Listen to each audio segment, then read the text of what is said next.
সেনাবাহিনী সংক্রান্ত ভিডিও দিচ্ছি। এই ভিডিওটি আপনি সবার আগে শেয়ার করবেন, তারপরে শুনে নেবেন এবং আমাদের করণীয় সম্পর্কে এখানে বিস্তারিত বক্তব্য দেয়া আছে।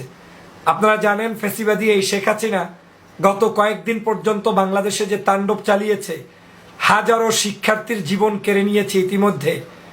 আর পত্রপত্রিকার আলোকেও শত শত শিক্ষার্থী ইতিমধ্যে তাদের জীবন বিলিয়ে দিয়েছে। এই কঠিনতম সময়ে তার শেষ লড়াইয়ের জন্য সেনাবাহিনীকে নামিয়েছেন এবং কারফিউ জারি করেছেন। সারা বাংলাদেশে এই সেনাবাহিনী এবং কারফিউ জারির মধ্য দিয়ে শেখ হাসিনা মনে করছেন যে তিনি পার পেয়ে যাবেন, কিন্তু আমার এখানে বিশ্লেষণ হচ্ছে শেখ হাসিনার এখানেও আরেকটি সিদ্ধান্ত ভুল হয়েছে। কারণ বাংলাদেশের জনগণ এখানে বিজয় অর্জন করবে, এটা আমার আত্মবিশ্বাস। এই বাংলাদেশে আপনি যেমন মজলুম, আজকের বাংলাদেশের সেনাবাহিনীও মজলুম। তাদের উপরই এই শেখ হাসিনা প্রথম যখন ক্ষমতায় এসেছে, সর্বপ্রথম ক্ষমতায় আসার মধ্য দিয়ে কয়েকদিনের মধ্যে তিনি বাংলাদেশের সেনাবাহিনীর উপরে আক্রমণ করেন বিনদেশি এক তাবেদার দালালদের প্ররোচনায় পড়ে। 57 জন সেনা অফিসার একদিনে হত্যা হয়েছে, যেটা আমাদের ইতিহাসে বাংলাদেশের স্বাধীনতা যুদ্ধে একত্রে কোনোদিন এরকম 57 জন সেনা অফিসার এত বড় বড় উচ্চপদস্থ র্যাঙ্কের কেউ শহীদ হয়নি। আজকে তারা নির্যাতিত, কিন্তু তারা কথা বলতে পারে নাই এই ফ্যাসিবাদের কারণেই। কারণ তাদের চাকরির জন্য, পরিবারের জন্য আজকের এই 57 পরিবারের স্ত্রী, পুত্র, সন্তান, মা, বাপ, ভাই, বোন, আত্মীয় স্বজন, এই তার সন্তান কিংবা আত্মীয়কে হারানোর বেদনা কখনোই মুছে যায়নি। 57 জন পরিবার সেনা পরিবারেরই সদস্য, অতএব তারা এই সেনা পরিবারের পাশে দাঁড়াবেন, সেই উদাত্ত আহ্বান থাকবে। আপনারা এই সেনা পরিবার সেনাবাহিনীকে বলবেন রাজপথে আসবেন, আপনারাও নামবেন, আপনারাও ব্যানার নিয়ে সেনাবাহিনীর সামনে দাঁড়িয়ে বলবেন যে এখন আমাদের এই যে জুলুম করে আমার আত্মীয়দেরকে, আমার পরিবারকে হারানো হয়েছে, তাদের প্রতিশোধ নেওয়ার সময় হয়েছে। দ্বিতীয় হচ্ছে, বাংলাদেশের সেনাবাহিনীকে আজকের পুলিশের চাইতেও একেবারে নিম্ন পদস্থ বানিয়ে দেওয়া হয়েছে। বাংলাদেশের একজন পুলিশের আইজির যে সম্মান সেনাবাহিনীর প্রধানের, সেই সম্মানটুকু পর্যন্ত বাংলাদেশে নাই। এর কারণ হচ্ছে পুলিশ যে পরিমাণ ফ্যাসিবাদের তাবেদারি করছে, দালালি করছে, এবং তিনি যে পরিমাণ ফ্যাসিলিটিস পাচ্ছে, একজন সেনাপ্রধান সেইটা পাচ্ছে না। অতএব সেনাবাহিনীরই স্বার্থে, সেনাবাহিনীর তাদের ওয়েল স্পেস তৈরির জন্যই তাদেরকে এখন ফ্যাসিবাদের শেখ হাসিনার বিরুদ্ধে দাঁড়ানো এখন সময়ের দাবি। আমি মনে করি সেনাবাহিনী সে কারণেও আমাদের দেশবাসীর পক্ষে থাকবে। তৃতীয় হচ্ছে, বাংলাদেশের সবচাইতে একটা সেক্টর না হলে কোনো দেশ উন্নত হতে পারে না, সেটা হচ্ছে মেধাবী শিক্ষার্থী। বাংলাদেশের শিক্ষার্থীদের আন্দোলনের বিরুদ্ধে গিয়ে শিক্ষার্থীদেরকে হত্যা করে, নির্যাতন করে সেনাবাহিনী কখনোই তাদের নামের সাথে শিক্ষা বিরোধী এই কলঙ্ক যুক্ত করতে পারে না, এটা আমার বিশ্বাস। এতটুকু বিশ্বাস আমার আছে। অতএব শিক্ষার্থীদের বিরুদ্ধে কোনো সেনাবাহিনীর লোক দাঁড়াবেন না, তাদেরকে গুলি করবেন না, তাদের উপরে জুলুম করবেন না, হিতে বিপরীত হয়ে যাবে। বাংলাদেশের সমগ্র নাগরিক যেটা চায়, শিক্ষার্থীরা যেটা চায়, আপনারাও আপনাদের ট্যাঙ্ক, আপনাদের অস্ত্র, আপনাদের শক্তি জনতার কাতারে মিক্স করে তারপরে জনতার, সিপাহী জনতার একটা বিপ্লব সংগঠিত করবেন, সেটা আমি প্রত্যাশা করি।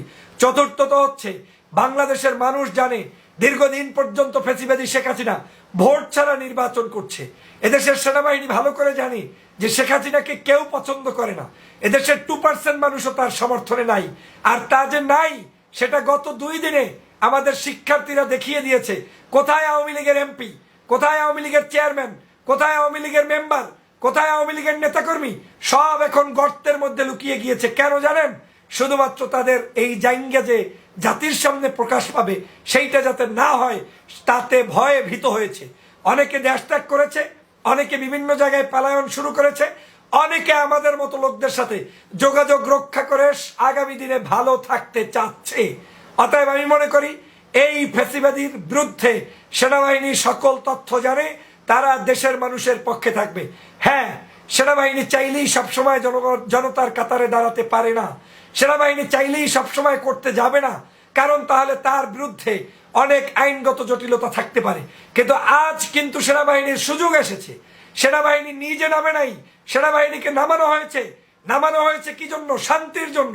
শান্তি যখন সেনাবাহিনী প্রতিষ্ঠা করতে ব্যর্থ হবে, তখনই তো তিনি জনতার কাতারের হয়ে জনগণকে নিয়ে শেখ হাসিনার দরবারে গিয়ে বলবে, এখন আপনি রিজাইন করেন, আমাদের হাতে আর কোনো কিছু নাই।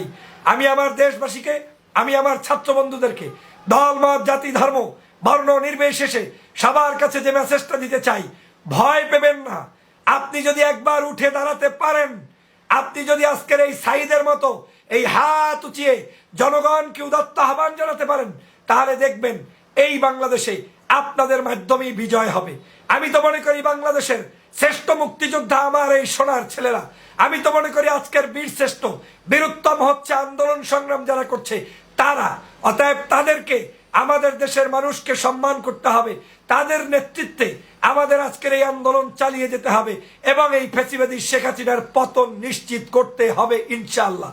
আপনারা মনে রাখবেন, শেখ হাসিনা চূড়ান্ত পতনের জায়গায় চলে এসেছে। Today or tomorrow at any time তাকে রিজাইন করতে হবে, পালায়ন করতে হবে, না হয় জনতার কাতারে তাকে দাঁড়াতেই হবে। অতএব ভয়ের কিছু নাই। আপনারা আমাদের এই মেসেজ পৌঁছে দিবেন। রাজপথ ছাড়া যাবে না।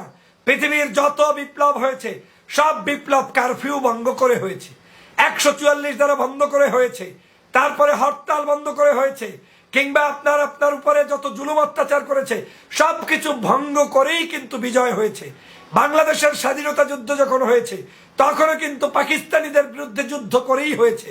পাকিস্তান একটা আস্থা রাষ্ট্র ছিল, সেই আস্থা রাষ্ট্রের মধ্য থেকে একটা ভূখণ্ড আমরা স্বাধীনতা চাইলাম। আমরা তখন কিন্তু ওই দেশের রাষ্ট্রীয় ভাষায় রাষ্ট্রদ্রোহী ছিলাম, কিন্তু যখন যুদ্ধ করেছি, বিজয় অর্জন করেছি, তখন আমরা দেশপ্রেমিক হয়ে গেলাম। এটাই যুদ্ধের নিয়ম। অতএব আজকে যেই শেখ হাসিনা বলবে মিছিল করছো রাষ্ট্রদ্রোহিতার সামিল, অন্যায় করছো, অমুক করছো, তমুক করছো, এইসব শোনার সময় আমাদের নাই। আমরা শেখ হাসিনাকে গুনি না, আওয়ামী লীগকে গুনি না, ফেসিবাদকে গুনি না। আমাদের এই বুকের তাজা রক্ত দিয়ে শেখ হাসিনা আজকের বাংলাদেশকে কলঙ্কিত করেছে।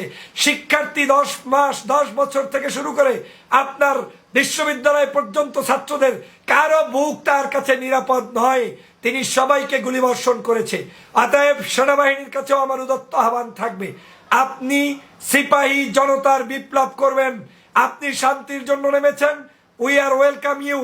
কিন্তু আপনি কখনোই আমার দেশের মেহনতি মানুষ, শিক্ষার্থী, তাদের বিরুদ্ধে অস্ত্র ধরবেন না। বাংলাদেশের যে যে প্রান্তে আছেন, এখন আর বসে থাকার সুযোগ নাই, আপনি আরাম করার সুযোগ নাই, আপনি বাসায় থাকার সুযোগ নাই। ওদের প্রত্যেকটি পাড়ায়, মহল্লায়, থানায়, টিভি সেন্টার, প্রত্যেকটি জায়গা, বাংলাদেশের সকল ইনস্টিটিউশন, সব কিছু রক্ষার দায়িত্ব আমাদের। আমরা রক্ষা করব। ফেসিবাদের দালালগুলোকে দেশ থেকে বিতাড়িত করব। ওদের সকল শক্তি খর্ব হয়ে গিয়েছে, শুধুমাত্র ভেষভূষা ধরে ক্ষমতায় টিকে আছে, যেটা সময়ের ব্যাপার। পতন ত্বরান্বিত। আমরাই বিজয় হব, ছাত্ররাই বিজয় হবে, বাংলাদেশের মানুষ বিজয় হবে। অতএব ভিডিও শেয়ার দিয়ে জনগণকে এই বক্তব্য পৌঁছে দিন। আপনিও নিজে বক্তব্য রাখুন, যার যেখান থেকে আছে যুদ্ধ ঝাঁপিয়ে পড়ুন, যুদ্ধ চালিয়ে যান। রেমিটেন্স পাঠাবেন না, বাংলাদেশে কোনো পয়সা পাঠাবেন না। মাইকে, মাদ্রাসা, মসজিদ, বোর্ডিং, এতিমখানা সব জায়গা থেকে জনগণকে নামার জন্য প্রচার করবেন। আলেম ওলামা, কওমি আলিয়া, হেফাজত, ছাত্র, শিক্ষক, সুদী, হিন্দু, মুসলিম, বৌদ্ধ, খ্রিস্টান, বিএনপি, জামাত, শিবির, ইসলামী আন্দোলন সবাই মিলে ঐক্যবদ্ধভাবে রাস্তায় থাকেন। শেখ হাসিনার পতন চোখের সামনে দেখতে পাচ্ছি, ইনশাআল্লাহ পতন হবে। সবাইকে ধন্যবাদ।